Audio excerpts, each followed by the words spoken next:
The U.S. job market isn't as strong as we thought, and the numbers are in. Here's the twist. A recent government report revealed that the economy likely added 911,000 fewer jobs over the past year than previously estimated. This raises a critical question. Was the labor market already weakening before the Trump administration's aggressive trade policies? Or is this just a statistical hiccup? Let's dive into the details and the controversy that follows. But here's where it gets controversial.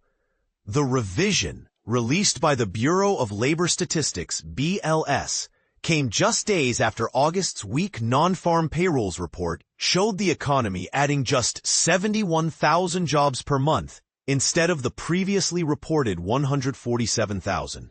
Economists had expected a smaller adjustment, but this massive downward revision suggests the labor market was in trouble long before tariffs began rattling industries.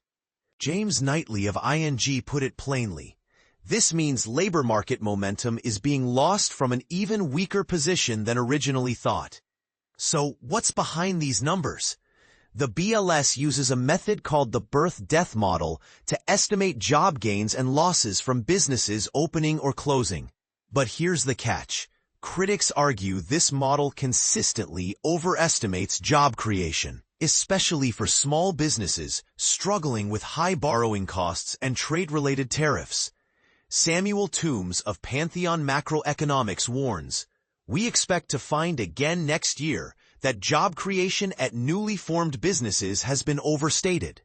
And this is the part most people miss. The revision isn't just a technical tweak.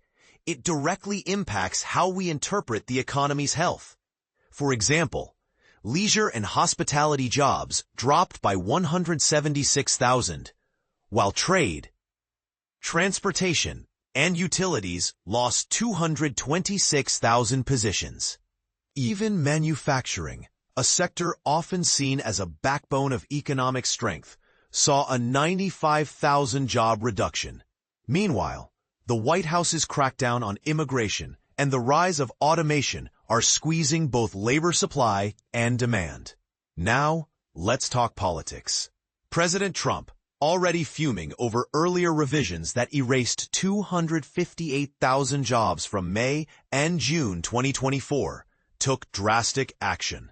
He fired BLS Commissioner Erica McIntyre, accusing her, without evidence, of falsifying data. In her place, he nominated E.J. Antoni, a controversial economist who has openly criticized the BLS and even suggested scrapping the monthly employment report.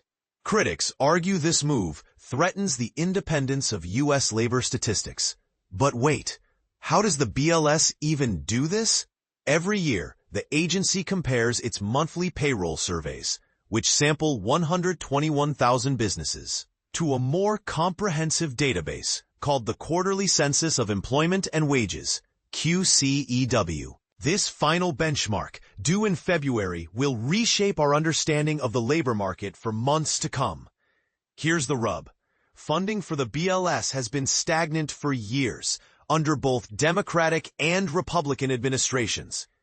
Elise Gould of the Economic Policy Institute warns that political retaliation over this report could undermine the BLS's ability to provide timely and unbiased statistics. Meanwhile, the National Association for Business Economics is urging leaders to protect the agency's independence. So, where does this leave the Federal Reserve? With the labor market cooling, economists expect the Fed to resume cutting interest rates next week after a 4-month pause. But will these cuts be enough to offset the headwinds from tariffs, automation, and a flawed data model? Your turn.